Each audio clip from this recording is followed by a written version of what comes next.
La séparation et l'autorité parentale. En France, la loi met sur un plan d'égalité chacun des parents en termes d'autorité parentale. Elle établit l'intérêt de l'enfant au centre comme supérieur aux intérêts des parents. L'autorité parentale est définie comme un ensemble de droits et de devoirs ayant pour finalité l'intérêt de l'enfant. Il s'agit non pas de substituer père et mère de manière égalitaire, mais de parvenir à un équilibre des droits et des devoirs. Il est en effet dans l'intérêt de l'enfant d'être élevé par ses deux parents, que le couple parental soit uni ou désuni. Dans le cadre d'une séparation, chacun des parents a les mêmes droits et les mêmes devoirs à l'égard de son enfant, quelles que soient les modalités de résidence.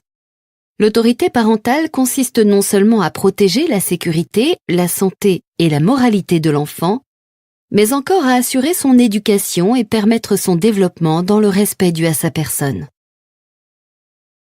Dans cette perspective, la loi garantit le maintien des liens entre les deux parents et leur enfant après la séparation. De plus, la loi impose que les parents associent l'enfant aux décisions qui le concernent selon son âge et son degré de maturité. L'enfant dispose ainsi d'un droit à la coparentalité et doit toujours avoir accès à ses deux parents. D'ailleurs, les deux parents se concertent pour toutes les décisions importantes concernant l'enfant.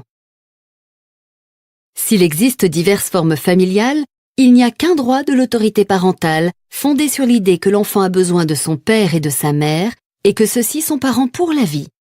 La séparation est donc sans incidence sur l'exercice de l'autorité parentale.